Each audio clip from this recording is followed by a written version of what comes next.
오늘 우리에게 주신 하나님의 말씀은 사무엘상 17장 1절로부터 11절 말씀입니다. 우리 다 같이 함께 읽도록 하겠습니다.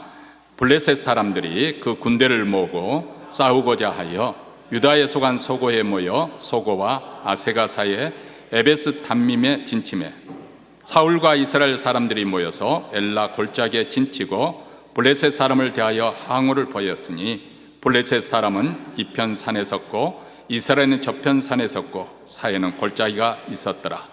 블레셋 사람의 진에서는 싸움을 도두는 자가 왔는데 그 이름은 골리앗이요 가드 사람이라.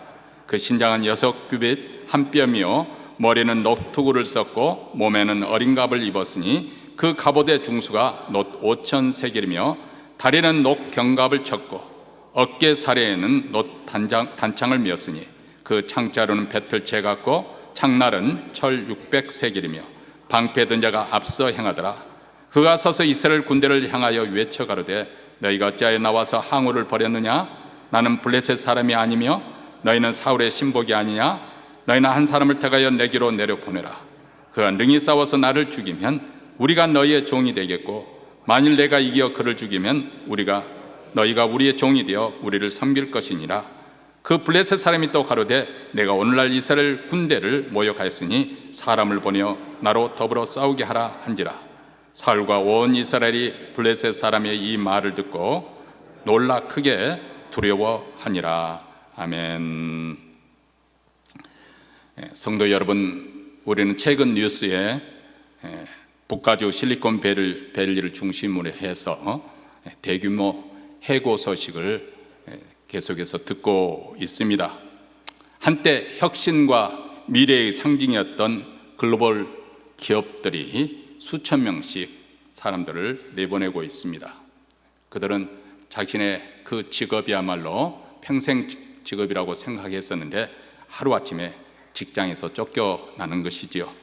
근무 중에 있을 때 인사과 직원과 보안 요원들이 와서 이렇게 브라운 박스를 딱 내밀면은 아무 말 없이 자기 책상에 있는 모든 자기 물품들을 다 쓸어 담고 그리고 이제 에스코트해서 회사 밖으로 내보냅니다. 그러면 그 시로부터 즉각 회사와 관련된 모든 연락, 그 인터넷은 끊기고 맙니다. 그날 저녁 가장이 집에 돌아서 소파에 앉았을 때 그 집안 분위기가 어떻겠습니까? 아이들은 영문을 모르겠지만은 분위기가 달라졌던 것을 느낄 수가 있고 또 배우자는 말없이 속으로 모기지와 그리고 보험 또 아이들의 학비 그리고 생활비를 계산하겠지요. 여러분, 이런 상황은 특히 이민자 그런 가정이나 아니면 나이 든 중장년층에는 더욱 가혹하게 느껴질 것입니다. 새로운 기술에 익숙하지도 않고 또 언어와 문화의 장벽을 여전히 느끼는 그들에게 또 어떤 경우는 취업 비자만 했지 영주권도 시민권도 없는 그런 상황에서 재취업이라는 것은 희망이 아니라 두려움으로 들리게 됩니다. 근데 더 깊은 문제는 단지 경제적인 그런 어려움뿐만 아니라 일생 동안 쌓아왔던 자기 자신이 누구인지 자기의 정체성, 자신의 존재 가치가 순식간에 무너지는 경험이죠. 나는 더 이상 이 사회에 필요 없는 존재인가 하는 질문을 스스로 하게 되는 것입니다.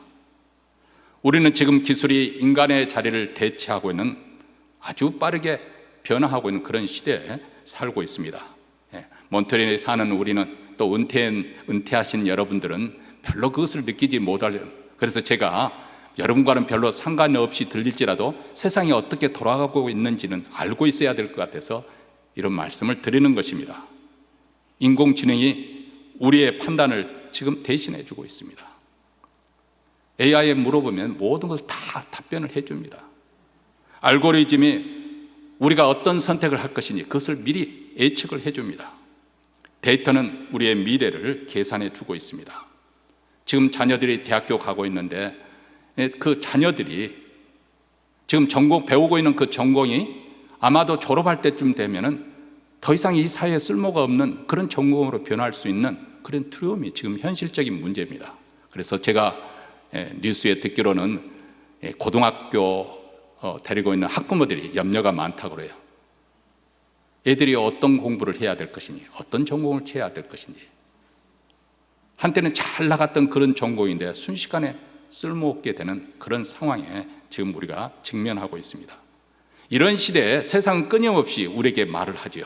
너는 경쟁에서 뒤처질 것이다. 너는 결국 낙오될 것이다.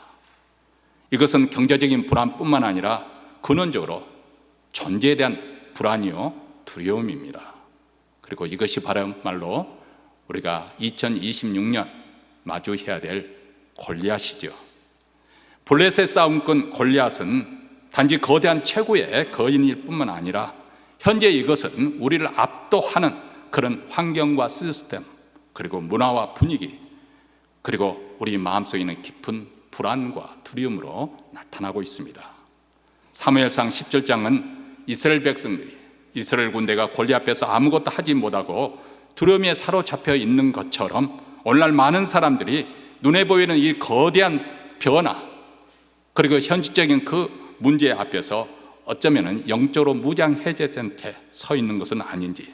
그래서 오늘 우리가 새해를 시작하면서 이제는 한 달이 벌써 지났기 때문에 새해도 아닙니다만은 어쨌든 오늘과 다음 주일에 사무엘상 17장을 함께 공부하게 될 것입니다. 여기에 두 가지 질문이 들어 있습니다. 왜 이스라엘 군대는 골리앗 앞에서 벌벌 떨었는가? 왜 골리앗 앞에서 두려움으로 무너졌을까? 그 한 가지고, 반면에 어떻게 다윗은 그 앞에서 담대하고 승리할 수 있었을까? 이 질문의 해답 속에 우리가 이 시대의 두려움과 불안을 어떻게 우리는 그러면 극복하고 이겨낼 수 있을 것인가? 함께 말씀을 듣기를 원합니다.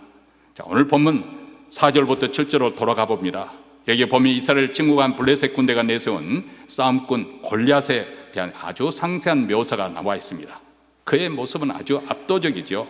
여기에 보면 6규빗에 더한 한 뼘, 규빗이라는 것은 손끝에서 팔꿈치까지 대략 평균적으로 한 45cm 정도 그렇게 말을 하는데요. 6규빗의 한 뼘이라니까 거의 3m에 육박하는 거인입니다. 아마 창세기에 나오는 네피림의 후손들이 아닐까 싶습니다. 자, 오늘날 같으면 그런 사람은 프로 레슬러의 스카우트 대상 1호겠죠. 아니면 NBA 농구, 아마 역대급 선수로 스카우트 되지 않았을까 싶습니다. 그런데 그의 유학감은 단지 체격만 나오는 것이 아니죠. 그가 입은 갑옷의 무게만 해도, 그 어린 갑옷만 해도 57kg, 웬만한 성인 무게에 해당되는 그 정도의 무게고, 전신을 청동 투구와 또 각반, 그 다리에 각반을 이렇게 무장을 했습니다. 그리고 어깨에 메고 온 창날의 무게만 해도 10kg 정도 됩니다. 그뿐만 아닙니다. 거기 앞에, 그 사람 앞에 대형 방패를 든 병사를 앞에서 화살 한 대도 틈타지 못하도록 자신을 완벽하게 보호하는 모습으로 등장을 하고 있습니다. 그러면서 이 거대한 용사가 40일 동안 아침 저녁으로 나와서 외칩니다. 나를 죽이면 우리가 너희 종이 되겠고, 내가 너희를 죽이면 너희가 우리 종이 되어야 할 것이다. 이렇게 보여줍니다. 자, 여기서 우리가 한 가지 영적 중요한 원리를 발견할 수가 있습니다. 골리앗이 지금 현재 전쟁이 벌어져서 우리가 이길 수 없기 때문에 이스라엘 군대가 두려워서 벌벌 떨고 있는 것도 아닙니다. 그러기 전에 그의 말이 이스라엘 군대를 이미 무너뜨리고 있다는 사실입니다. 40일 동안 계속 반복된 이 외침 속에서 이스라엘 군대는 완전히 전의를 상실해버리고 하나님을 바라봐야 될 하나님의 백성들, 그들은 지금 눈앞에 보이는 골리앗의 유형에 완전히 압도가 되어 있습니다. 싸움을 아직 시작하지도 않았는데 이미 그 마음속에 패배주의가 자리 잡고 있는 것을 볼 수가 있습니다. 그래서 그 결과 11절에 보니까 사울과 온 이스라엘이 블레셋 사람의 이 말을 듣고 놀라 크게 두려워하니라. 칼에 맞기 전에, 창에 찔리기도 전에 이미 두려움에 사로잡혔습니다. 어쩌면 이것이 바로 사단이 노리는 노림수가 아닐까, 아주 사단의 가장 무서운 전략이 아닐까 생각합니다. 하나 사람을 쓰러뜨릴 때 어떤 환경을 통해서 공략하기 전에 먼저 우리 마음을 공략해서 무너뜨리는 거죠. 우리 생각을 뒤흔들어서 우리 하여금 패배주의에 빠지게 하고 우리 하여금 상심하게 만들어버리는 것, 이게 사단의 대표적인 전략이 아니겠습니까? 오늘 우리는 본문에서 보여주는 더 깊은 질문으로 나아가려고 합니다. 도대체 무엇이 이스라엘을 이렇게 무너뜨리게 했고, 왜 하나님의 군대가 싸워보지도 않은 그런 상황에서 두려움에 사로잡혔는가? 여기에서 우리는 우리가 싸워야 될 진짜 싸움의 실체가 무엇인지 우리가 생각을 해보고자 하는 것이죠. 오늘 본문에 묘사된 골리앗의 그 압도적인 유용은 이 세대 우리를 무너뜨리고 하는 그 영적 대적들의 실체를 묘사하고 있다고 그렇게 생각이 합니다. 먼저 골리앗의 외침 속에 사단이 어떻게 역사하고 있는지, 우리를 속여 파멸시키려는 사단을, 그 속임수를 우리가 깨달아야 됩니다. 8절과 10절을 보면은 골리앗은 계속해서 이스라엘 군대를 향해서 소리지르면서 모욕을 하고 있습니다. 너희가 어찌하여 나와서 전열을 버렸느냐? 내가 오늘 이스라엘 군대를 모욕하였으니. 자, 이렇게 40일 동안 아침정으로 울려 퍼지는 그 외침 소리가 이스라엘의 사기를 완전히 꺾어버렸습니다. 이 골리앗의 입술 속에서 사단의 정체가 무엇인지 우리는 생각해 볼 수가 있습니다. 성경에서는 그를 가리켜서 참소자, accuser, 참소자, 사람들을 비방하고 비난하고 고발하고 고소하는 이 사단의 모습을 우리는 발견할 수가 있습니다. 사단은 늘 우리 믿는 자들에게 마치 골리앗이 외친 것처럼 우리를 그런 식으로 우리를 정죄를 하죠. 내가 그러고도 하나님의 자녀냐? 너 그렇게 말하면서도 떳떳하게 하나님의 성도라고 그렇게 말할 수 있어? 내 과거를 봐라. 하나님이 너 같은 자를 사랑하시겠느냐? 내 기도 아무리 해도 하나님께서 들으시겠느냐? 이렇게 사단은 우리에게 끊임없이 정죄하고 비난하는 말을 쏘아붙입니다. 그래서 우리가 에베소서 6장에 보면 믿음의 방패를 들라 그렇게 말하고 의의 흉배를 베라 이렇게 말씀하는 이유는 뭐냐면, 사단이 끊임없이 우리로 하여금 의심의 불화살을 쏘아대기 때문에 그것을 막아내려면, 그런 정죄에 우리가 막아내서 이 승리를 하려면 믿음을 가져야 되는 거예요. 그리고 사단의 또 하나의 교묘한 가스라이팅이 있습니다. 아주 교활하게 합니다. 그것은 우리로 하여금 처음부터 신앙생활 하려고 하는 사람을 이렇게 말리지 않습니다. 그 신앙을 부정하지 않습니다. 그래 믿는 거 참 좋아, 이렇게 오히려 마치 우리를 생각하는 것처럼 합니다. 그런데 그 다음 단계에서 그러나 너무 지나치게 믿지 마라. 뭐 영적 대각성 새벽 집회, 야, 이 나이에 그런 것을 하고 싶어? 너무 별나게 유별나게 그렇게 티내면서 예수 믿지 마라. 그렇게 말하는 거죠. 사람들과 적당히 그렇게 섞여서 살아야 똑똑하게 사는 것이지. 우리 귀에 속삭입니다. 그래서 우리가 기도하는 것까지는 막지 않지만은, 기도하는 순간 온갖 세상의 근심, 걱정, 잡념들을 쏟아 넣어서 우리로 하여금 기도의 초점을 놓쳐버리게 만들고, 아니면 우리의 세상 재미로 그냥 신앙에 빠지는 것, 예수 믿는 것에 너무 그 재미에 빠지지 말고 적당히 세상도 즐겨야지. 세상 재미에 우리 영혼을 마취 상태로 빠뜨려서 영적 잠에 빠지게 하는 것. 한쪽에서는 정죄하고 또 한쪽에는 타협하라고 하고, 이렇게 양면작전을 져서 우리를 무너뜨리려고 하는 것이 바로 사단의 전략이고, 그리고 우리가 물리쳐야 할 골리앗의 외침이기도 합니다.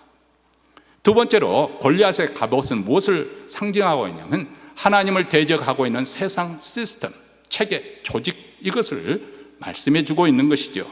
자, 5절부터 7절에 보면 골리앗의 무장 아주 세밀하게 나열하고 있잖아요. 머리에는 노트구를 쓰고 있고 몸에는 57kg에 달하는 어린갑, 이 비늘 모양처럼 된 그 있잖아요. 그런 갑옷을 입고, 그리고 다리에는 놋 경갑, 즉 놋 각반을 찼습니다. 여기 보면 아주 틈새 하나도 없는 완벽한 방어막이죠. 자, 이렇게 화려하고도 견고하게 아주 위압감을 주는 갑옷은 무엇을 말하냐면, 바로 하나님 없이 구축된 세상의 그 가치관과 체계를 상징해 주고 있는 거죠. 세상은 압도적인 자본을 통해서 돈의 힘, 그리고 화려한 스펙, 아니면 첨단 기술이라는 그런 갑옷을 입고 서서 너희들이 이 체제 안에 들어오지 않으면, 이 세상 흐름에 타지 않으면 너희들은 결국 낙오하게 될 것이다. 이렇게 유혹을 합니다. 여러분, 사도 요한이 요한 1세에서 주는 세상에 세 가지 유혹이 있다고 말했습니다. 첫째는 육신의 정욕, 둘째는 안목의 정욕, 셋째는 이생의 자랑. 이 세 가지. 자, 오늘 골리앗의 갑옷 속에도 이것이 숨어져 있습니다. 먼저 이 어린 갑옷, 비늘 갑옷은 육신의 정욕. 예를 들면은 우리가 그 동영상, 스마트폰에서 보는 동영상 1분짜리 그 자극적인 영혼, 이 재미에 우리가 그것에 점점 서서히 세뇌가 되어지고 마비가 되어가는 거죠. 아니면 노트북, 안목의 정욕. 여러분, 우리가 SNS를 참 조심해야 되고 자녀들에게 가르쳐야 되지만은 이 SNS 중독이 되면 어떤 현상이 나면 행복하지 않습니다. 우울합니다. 왜요? 그 SNS 보면은 사람들이 나는 여기 놀러 갔다, 그것을 보여주고 또 사진 찍어서 내가 지금 뭘 이렇게 맛있게 먹고 있다, 내가 새 집을 사가지고 이렇게 잔장하고 있다, 이런 것들을 보여주고 있거든요. 세상 모든 사람이 그렇게 사는 것은 아닌데 SNS 세계에 가면 다들 행복한 것 같아. 나만 찌질한 삶을 사는 것 같아요. 그래서 SNS를 너무 많이 아이들이 보면 우울증에 빠질 수밖에 없어요. 왜 우리 가정은 가난하지? 왜 나는 이렇게 못나게 살지? 바로 이것이 노트북, 안목의 정욕입니다. 그리고 각반, 이것은 이생의 자랑. 이 세상은 우리에게 말합니다. 내 통장에 들어있는 잔고가 바로 너야. 그래, 이 세상은 물질로서 돈으로서 그 사람의 가치를 판단하고 있지 않습니까? 인격은 개나 줘버려. 신앙? 돈만 있으면 되지. 이것으로 그 사람의 가치를 판단해 버리는, 여러분, 이런 세상의 습벽에 우리가 압도가 되어지면, 또 그런 가치 세관을 속에 우리가 세뇌가 되어버리면 우리가 믿고 있는, 우리가 바르고 있는, 붙들고 있는 복음은 아주 초라하게 느껴집니다. 하나님 믿는 것이 초라하게 느껴집니다. 하나님을 믿는 신앙이 정말 비현실적이고 무가치하게 느껴집니다. 이러한 세상의 거대한 구조가 바로 우리가 마주하고 있는 골리앗의 갑옷입니다. 마지막으로 보면은 우리 내면에, 우리가 또 하나의 적이 있는데, 우리 내면에 있는 적, 육체라고 여기서 말하는 육체는 옛 성품을 이야기합니다. 타락한 옛 성품.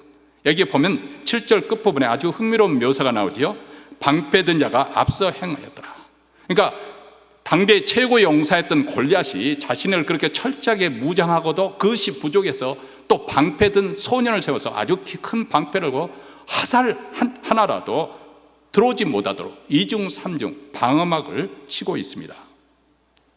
자, 이것은 무엇을 상징하고 있는 것일까요? 우리 안에 타락한 본성인 그 육체가 자기 자신을 보호하라는 이 집요한 본능과 사뭇 닮아 있습니다. 죄로 오염된 우리의 옛 성품은 언제나 철저하게 자기중심적, 이기적입니다. 왜 하나님께서 우리를 창조하실 때는 하나님 중심으로, 우리 하나님께서 우리에게 생명을 주신 생명의 근원이 되시고 우리에게 복을 주시는 복의 근원이 되시는 이 하나님을 믿고 하나님 중심으로 살면 우리가 영원토록 행복하게 살 수가 있었는데, 그만 하나님의 말씀, 하나님 중심에서 이탈을 한 거죠. 이것이 타락 아닙니까? 자기 중심이 되는 거예요. 자기가 자기 인생 주관하며 살겠다고 하는 것이죠. 그 자기 중심 속에 가장 철저하게 그 본능 속에 나와 있는 것은 자기 보호 본능, 자기 자신을 안일, 이것이 최우선 순위가 되는 것이죠. 골리앗이 방패 속에 숨어 있듯이 오늘날 많은 사람, 현대인들은 상처라는 방패를 들고, 아니면은 나는 바쁘다, 이 바쁨이라는 그 핑계로 방패를 들고, 아니하면은 죄도 적당히 타협하면서 자기 합리화를 통해서 그 방패에 들어 숨어서 하나님의 부르심에 헌신하기를 거부하고 살아갑니다. 이것이 현대판 육체의 공격이 어떤 식으로 나면 소위 말해 영적인 태업으로 나타나는 거죠. 영적인 게으름 피우기로 점점 하나님께 나아가기가 귀찮아지는 거예요. 우리가 예수를 만나고 난 다음에 드릴 때 얼마나 이 예배가 감격스러웠어요. 그렇죠?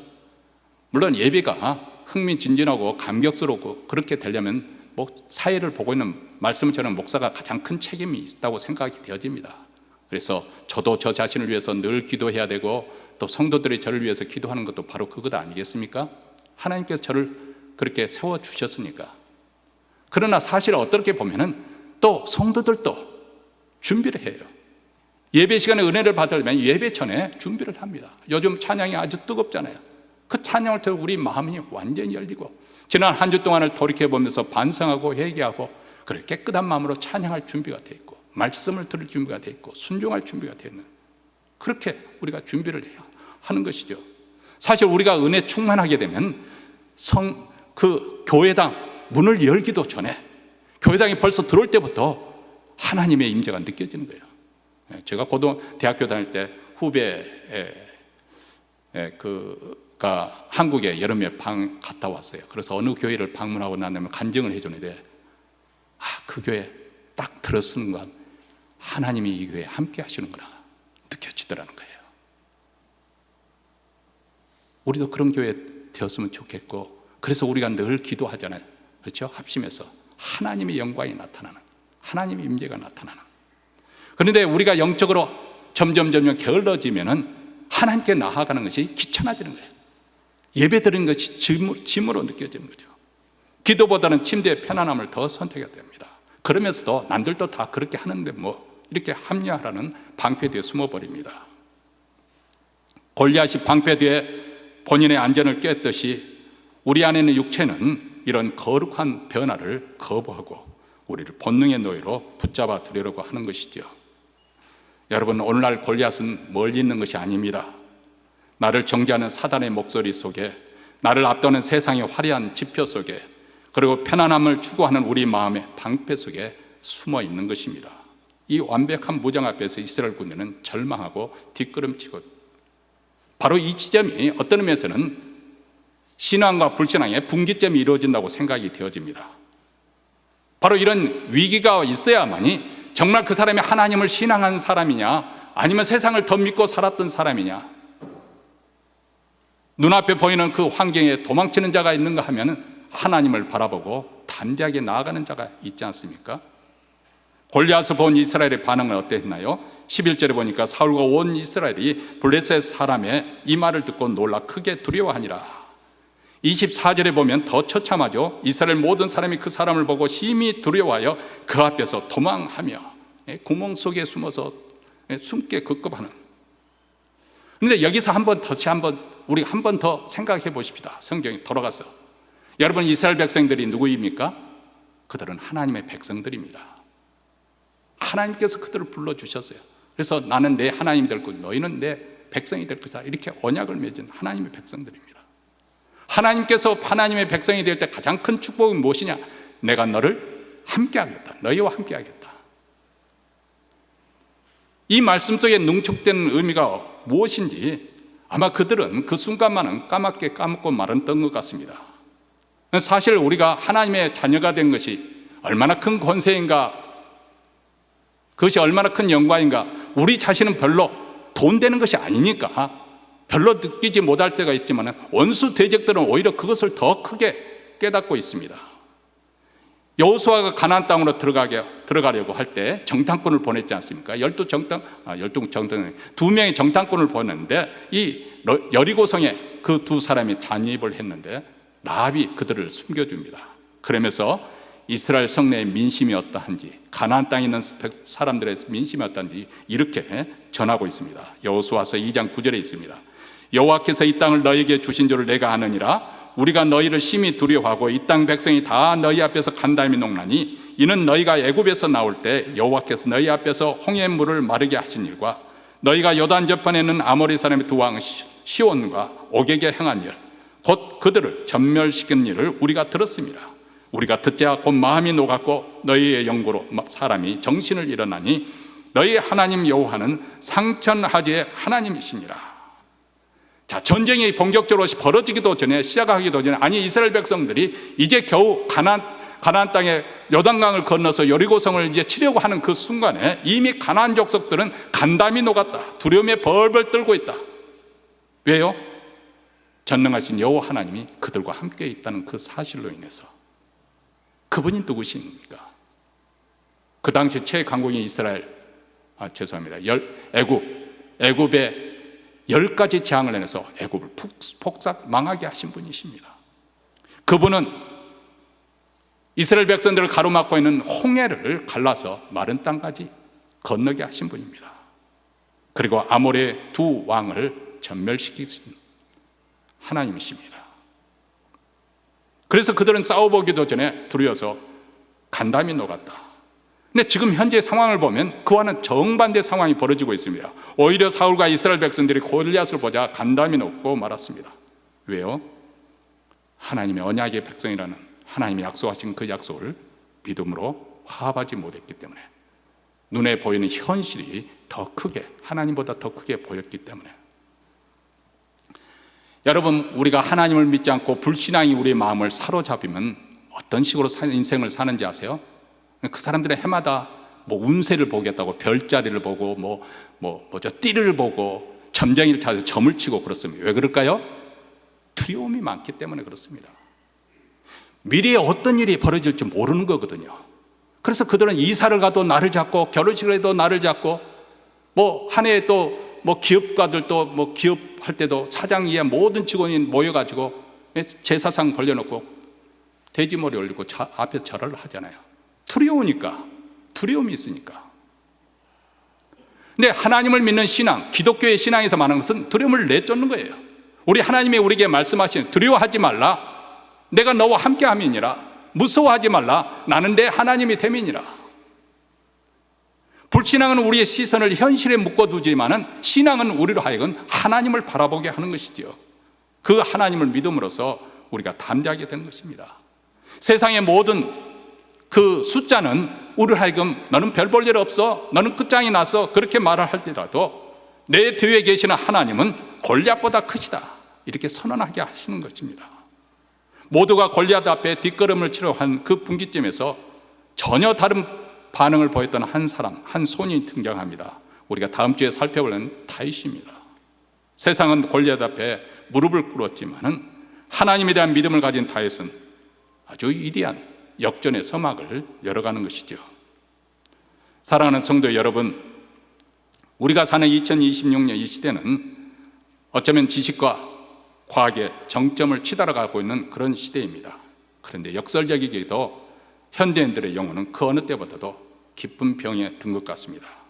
물질은 풍요로울지 모르지만 마음에 평안은 없고, 눈앞에 작은 위기에도 갈대처럼 흔들리면서 불안과 비겁 사이에서 왔다 갔다 하고 있습니다.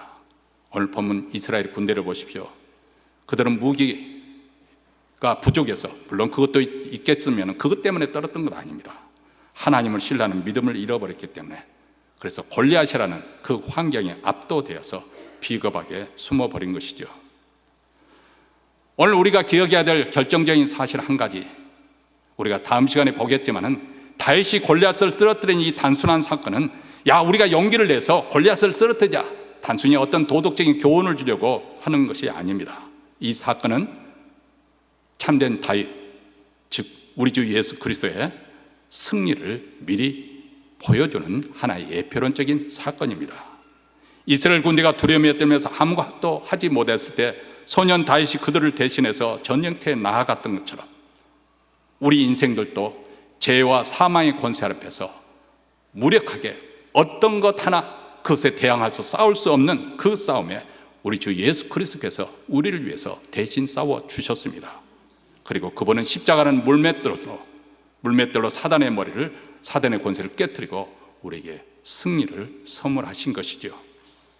그렇기 때문에 우리가 오늘 현실 앞에서, 골리앗이라는 그 현실 앞에서 담대하게 설 수 있는 것은 어떤 능력이 우리에게, 어떤 힘이 우리에게 있어서가 아니라 이미 승리하신 예수 그리스도, 그분이 우리 안에 함께 하시기 때문에 우리가 해야 될 일은 그 주님이 주신 승리를, 확신을 가지고 내 삶의 주권을 주님께 맡겨드리며 그분을, 대장 되시는 그분을 뒤쫓아가며 사는 것입니다. 2026년 한 해 우리 앞에 가로막는 골리앗이 얼마나 크고 위협적인다 할지라도 우리는 두려워하지 않을 이유가 분명히 있습니다. 다만 우리는 이를 위해서 싸울 준비를 해야 되는데, 다윗처럼 작은 물맷돌을 준비해야 합니다. 아침에 눈을 떠서 세상의 그 비관적인 뉴스의 마음을 빼앗기보다는 경건의 시간을 통해서, 아니면 우리가 단체 카톡방을 통해서 공동체 성경 읽기로 먼저 우리 시야를 하나님의 관점으로 바꿔야 되는 것이죠. 매일매일 사단은 너는 쓸모없는 자다 이렇게 속삭일 때 나는 그리스도의 피로 사신받은 하나님의 고귀한 자녀다. 우리는 믿음으로 선포해야 됩니다. 그리고 불안의 동굴에 숨어 있지 말고 우리는 기도의 자리로 담대히 나가는 것입니다. 이것이 바로 다윗이 골리앗을 향해서 나갔던 그런 모습입니다. 다윗처럼 여호와는 나의 빛이요 나의 구원이시니 내가 누구를 두려워하리요. 여러분, 이 고백과 함께 이미 승리하신 예수 그리스도 그분을 의지해서 올 한 해 장애물을 그것이 무엇이 놓여있든지 간에 담대하게 전진해가는 우리 모두가 되시기를 주의 이름으로 축원합니다. 기도하겠습니다.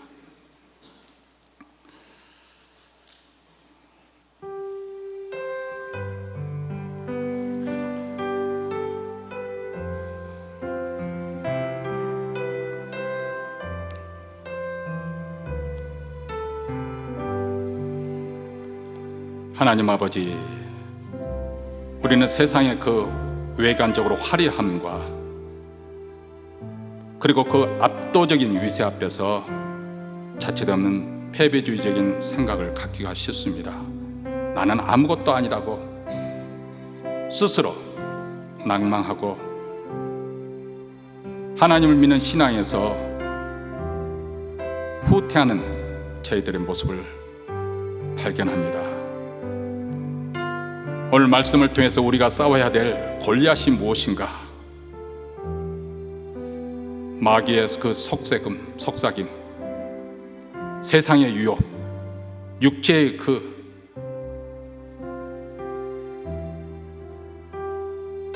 연약함, 이런 모든 것으로 인해서 우리가 무너질 것이 아니고 다윗이 만군의 여호와 이름으로 담대하게 골리앗을 향해 전진해 갔던 것처럼 우리도 십자가에서 승리하신 예수 그리스도를 믿고 의지함으로 담대하게 우리의 장애물을 도전하여 승리하는 한 해가 이루어지기를 원합니다. 믿음의 진보가 이루어지게 하시고 영적으로 성숙이 이루어지는 한 해가 되게 하시고 무엇보다도 우리가 담대한 마음을 가지고 두려워하지 않고 세상에서 교만하지도 비굴하지도 않고 당당하게 살아가는 하나님의 자녀로 살게 하여서 하나님께 영광 돌리게 하옵소서. 우리 구주 예수 그리스도 이름으로 기도하옵나이다. 아멘.